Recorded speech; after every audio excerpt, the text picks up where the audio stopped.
Bueno, el abogado, a ver, lo que se está viviendo es que, digamos, las gerencias legales o los estudios jurídicos o los abogados dejan de ser el no se puede al así se puede, ¿no? Este es el proceso cultural que está viviendo la abogacía en general, con clientes internos o clientes externos, en donde ese proceso de entender mucho más el negocio, de acercarse mucho más al negocio, de involucrarse, digamos, en las decisiones desde la mesa de entrada, desde el inicio del proceso, no cuando hay que, digamos, tapar un incendio. Y ese proceso, digamos, es el que la tecnología vino a acompañar para que de verdad el abogado, digamos, se involucre más en un facilitador de negocios que en un, casi como un mal necesario, digamos, de tener que estar, digamos, siempre en última instancia tomando recaudos como para poder prevenir esa contingencia. Con lo cual, yo creo que hoy el cambio más fuerte es eso, ¿no? El que el abogado, digamos, mucho más involucrado. Ahora vos me preguntás, ¿esto es lo que está sucediendo? Definitivamente no siempre. Digamos, la realidad es que encontramos todavía abogados, digamos, que seguimos estructurados en el siglo XX, en un siglo XXI, digamos, totalmente renovado y transformado, ¿no? Digamos, un poco lo que veo es el punto de vista, de alguna manera, es el salvataje del abogado. Es decir, tengo una mirada muy optimista en el sentido de que esto es lo que debería suceder. Ahora, la realidad, como vamos a contar en esta charla, digamos, es mucho más profunda.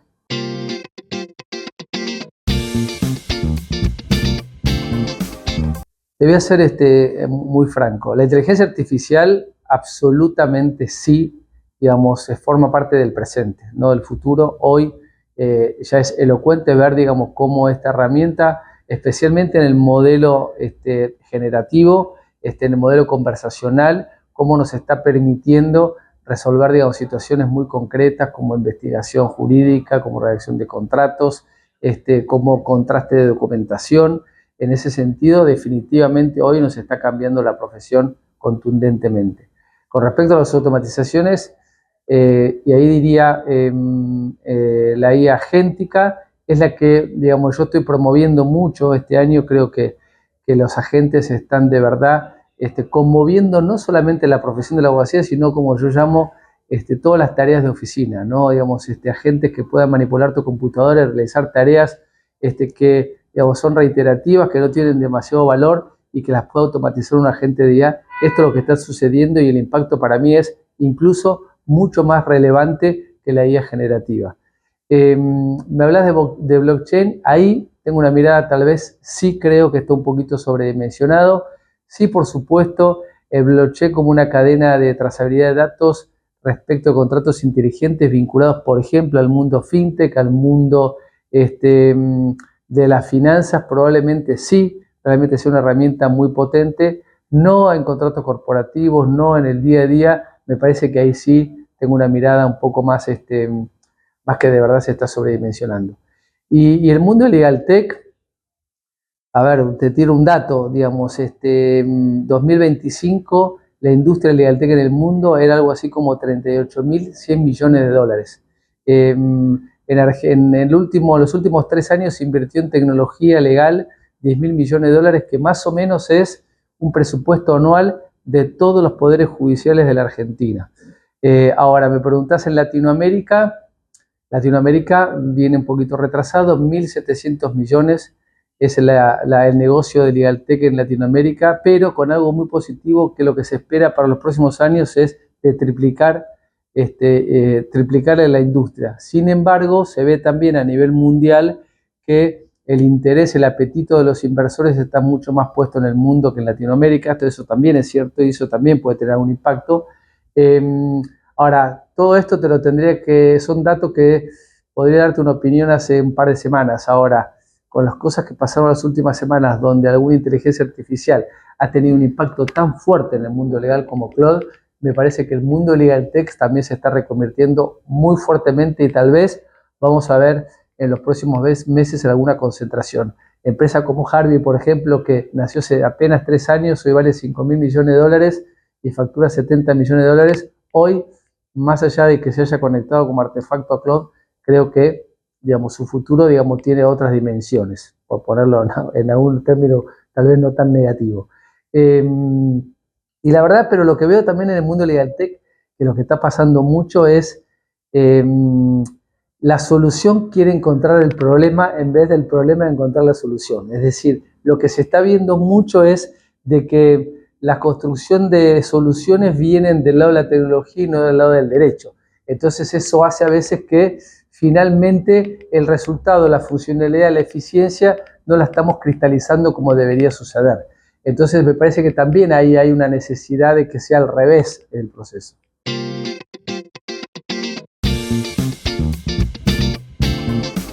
No, a ver, digamos, yo tengo como varios sombreros, ¿no? Digamos, tengo un sombrero de un titular de un estudio que tenemos mucho volumen de juicios, tengo el sombrero de un emprendedor de una empresa de Legal Tech y tengo el sombrero de un fundador de una asociación que lo que buscamos es promover iniciativas de inteligencia artificial para transformar la justicia, con lo cual tengo una mirada tal vez un poquito dentro de un ecosistema. Y ahí te digo, el primer problema es pensar que innovar es comprar tecnología. Y ahí hay un problema, digamos, porque digamos, pensamos que compramos la tecnología, pero después todo el proceso de transformación cultural que hay que hacer no lo hacemos. Entonces pensamos que compramos tecnología, estamos innovando, pero a los 2 o 3 meses la tecnología esa no la estamos usando. Este es un principal problema que veo. En vez de vuelta entender, digamos, dónde está el problema, dónde está el foco, y a partir de ahí, digamos, hacer un proceso de cambio y a partir de ahí buscar una herramienta. El segundo también es esto de la innovación desde el lado de afuera, lo digo yo. Es decir, vamos a un evento de Legal Tech o un evento de tecnología y porque nos encantó la compramos. En vez de entender de que lo primero que tenemos que buscar es dónde está nuestro dolor de cabeza, dónde está nuestro problema para ir a buscar una herramienta para esa solución. Este es el segundo punto. Después también otra cosa que veo es que, no lo generalizo un poco, ¿no? Pero veo también que el que finalmente quiere innovar es el socio del estudio, pero ese socio del estudio sigue imprimiendo los correos, ¿entendés? Entonces ahí tenemos un problema. Entonces lo que hay que buscar está muy bueno de que haya una decisión, digamos, de ese socio, pero eso tiene que estar acompañado con un líder de innovación, alguien que acompañe, que empuje y que se crea y que siga adelante ese proyecto.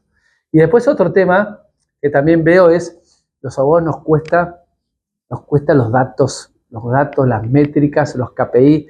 Y la verdad es que si nosotros no tenemos un formato, un proceso de medición, digamos, no vamos a poder validar esa herramienta que estamos invirtiendo para ver si realmente nos genera resultados. Entonces, me parece que también hay una falencia ahí en entender de que si vamos a construir un proceso de innovación, tenemos que tener métricas para ver su evolución.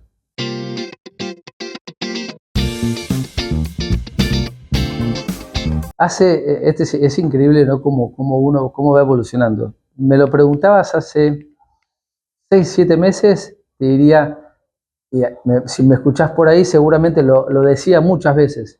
Los abogados tienen que aprender programación. Y entonces la gente miraba como decía, qué loco, este pibe lo que está diciendo, que un abogado tiene que estudiar programación. Y yo le decía con mucha firmeza. De hecho, digamos, mi amigo Juan Corbalán, digamos, yo lo llamo el Messi de la inteligencia artificial del derecho, me validaba esto y me decía, por supuesto, Matías, tenemos que incorporar en las universidades programación. Hoy creo que es absurdo pensar de que un abogado tiene que aprender programación. De hecho, digamos, me animo a decir que es una carrera, digamos, que hoy, digamos, no está siendo tan valorada. Digamos, ¿por qué? Porque hoy, digamos, tenemos sistemas de IA, digamos, que, digamos, pueden realmente crear códigos perfectamente. Ahora, vos me decís, ¿pero qué me estás diciendo? No, definitivamente sí el abogado tiene que primero sacarle el miedo a la tecnología, para empezar. Este es el principal gran desafío.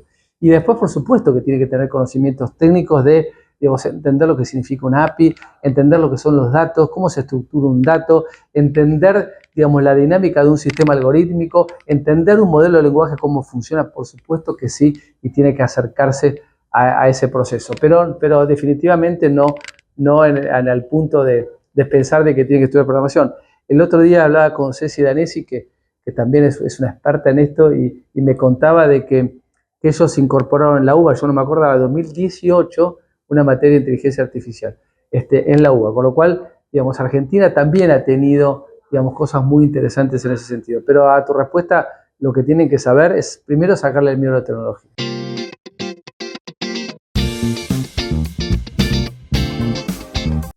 Siguiendo con eso, a ver, lo primero que el abogado, como te decía al inicio, digamos, se tiene que encontrar con su cliente, ¿no? tiene que entender, conocer al cliente. Pero lo primero es, digamos, si nosotros hablamos de que el proceso de inteligencia artificial nace con los datos y se nutre de datos y vive con los datos, si no muere, digamos, la pregunta es, frente a situaciones, digamos, de juicio de un abogado, cuando hay incertidumbre, la IA no actúa, la IA no tiene datos. Entonces ahí el profesionalismo, la experiencia del abogado, digamos, es irreemplazable. Entonces me parece que en ese lugar es donde el abogado, digamos, todavía tiene que hacerse valer. Otro es la confianza. La confianza, digamos, de conocer al cliente, de tener esa empatía con el cliente, me parece también que es un dato muy importante. Y después te diría la ética y la responsabilidad. Finalmente alguien tiene que firmar y el abogado es el que tiene que firmar, entonces finalmente el abogado, digo, también es responsable de sus actos respecto del asesoramiento de sus clientes. Así que me parece que ahí hay un espacio muy importante donde el abogado tiene que hacerse valer, pero sobre todo esta empatía y esta cercanía con el cliente de conocerlo realmente, y digamos, y una ya no va a preocuparse por conocer a su cliente, el abogado sí.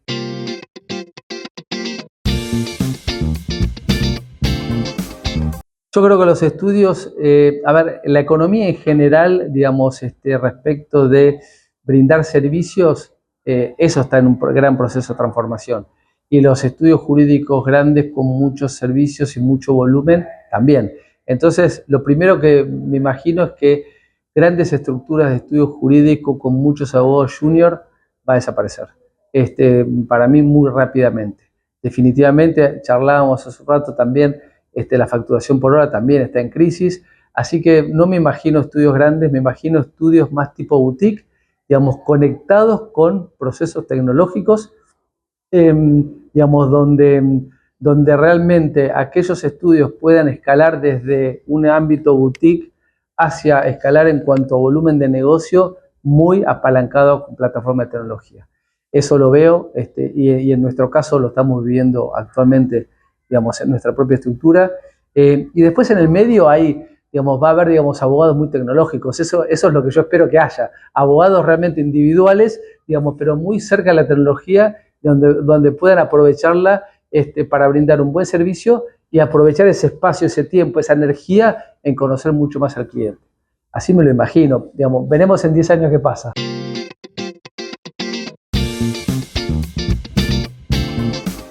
Mira, el otro día, digamos, me invitaron a República Dominicana a una charla, estaba preparando la presentación y bueno, y ahí también te digo, antes, digamos, preparar una charla, digamos, dije, tratar de generar un contenido interesante era investigar, estudiar. Hoy realmente la inteligencia artificial nos ayuda mucho hasta eso, ¿no? Me sacó una estadística que me encantó, que decía, los millennials, el uso de la inteligencia artificial en el ámbito jurídico es de aproximadamente el 28%. Entonces vos decís, sí, es razonable, la verdad, bastante. Los baby boomers, casi nosotros, digamos, 5%. Decís, sí, la verdad que sí. Ahora, después, si generación Z, esos abogados recién recibidos, 5%. Entonces, yo digo, pero para este dato está mal, digamos. Yo dije, acá hay una alucinación, no puede ser. Empiezo a investigar, empiezo a ver la fuente, a analizarlo. Claro, y el motivo era de que esos abogados junior, digamos, en el aspecto laboral, digamos, el espacio, digamos, para poder, digamos, crear algo diferente, para salirse de su zona, digamos, protocolar donde tienen que trabajar, no tienen espacio. Entonces, digamos, ellos tienen que venir a trabajar y tienen que hacer esto y no tienen tiempo para a ver si, no. Entonces, y eso me llamó mucho la atención. Entonces, ahora, esto va en contra de que vos me digas, pero pará, Matías, estamos hablando de chicos nativos digitales que usan inteligencia artificial todo el día, para todo. A mí también me gusta decir de que, a ver, saber tecnología no significa estar con el teléfono todos los días a la mano, ¿no?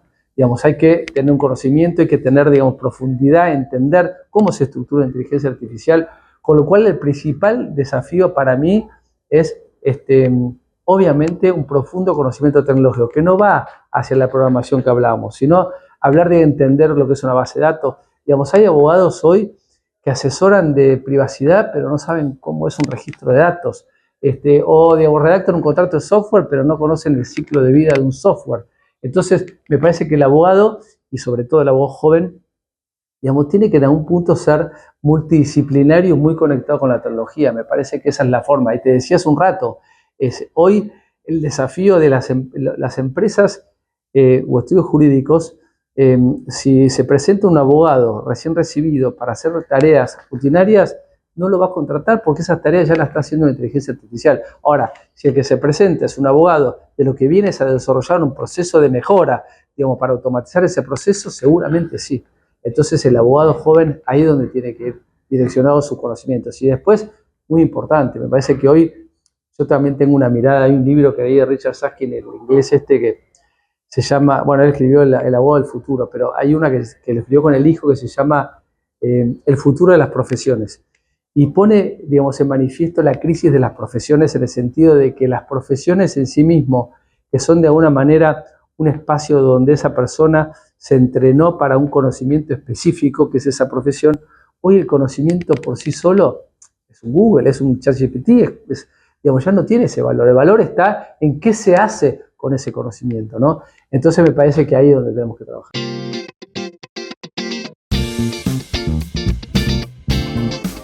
Bueno, me agarraste en un tema, digamos, que soy bastante crítico. Las universidades, tengo un eslogan que lo digo siempre, que es lo que está sucediendo es que estamos teniendo nativos estudiantes recibiéndose de abogados, nativos digitales que se reciben de abogados analógicos, ¿no? Y esto, digamos, la culpabilidad tiene relación directa con las universidades.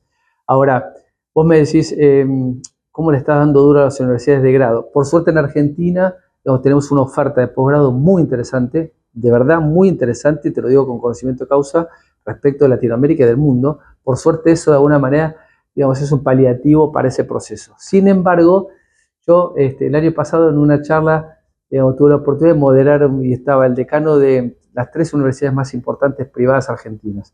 Y un poco yo me les tiré directo sobre este tema y después un poco afuera del público, un poco lo que me llevé es que el problema no está, porque yo decía, bueno, entiendo, digamos, siempre la educación va un poco más atrás de la vida en sí mismo, digamos, hace falta, digamos, readecuar los programas educativos, las aprobaciones, CONEAU, etc.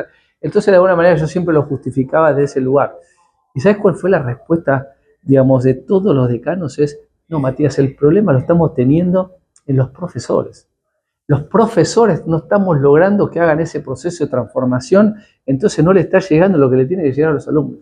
Y bueno, y esto forma parte del gran desafío, ¿no? De que esos profesores son los que tenemos que trabajar para entender, digamos, que los abogados que hoy se están recibiendo están encontrando un panorama totalmente diferente a, digamos, lo que se está enseñando en la facultad. Y las facultades deben ser mucho más abiertas, abrirla a emprendedores, a startups, a tecnólogos, digamos, y armar un esquema multidisciplinario para que esos abogados que se reciban tengan esas habilidades que te decía, digo, de tener un conocimiento profundo del esquema de las plataformas tecnológicas.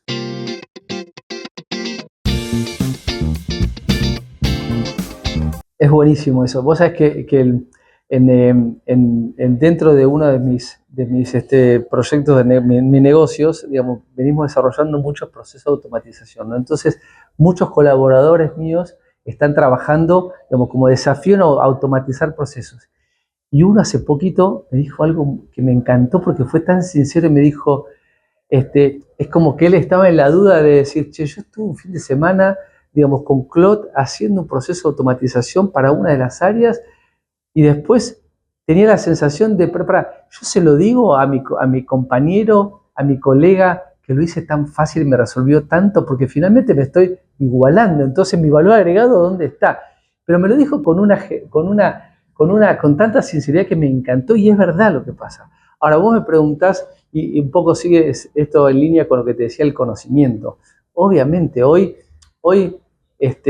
digamos, parecería que el abogado, digamos, médico, digamos, antes era con Google, ahora con un ChatGPT, le podemos consultar, le podemos decir, entonces, ¿dónde está el valor agregado del abogado frente a estas herramientas que probablemente pareciera que nos solucionan un montón de cosas? Primero, es lo que te decía, una cosa es el conocimiento y otra cosa es qué hacer con ese conocimiento, ¿no? Me parece que la experiencia, el profesionalismo, la empatía, conocer, ahí hay un valor agregado del abogado frente al puro conocimiento de un modelo de lenguaje o conversacional. Otra es la confianza, también te lo dije recién. Me parece que, digamos, hoy el valor agregado que es del abogado, la cercanía con esa persona, el entendimiento, el conocerlo, el interpretarlo. Entonces me parece que eso también es otro valor importante. Y después algo también que me parece que es muy importante es la comunicación en todo sentido. El abogado a veces, digamos, pareciera como que es muy verborrágico hablando, pero me parece que la comunicación en un sentido muy amplio también juega un factor muy, muy significativo.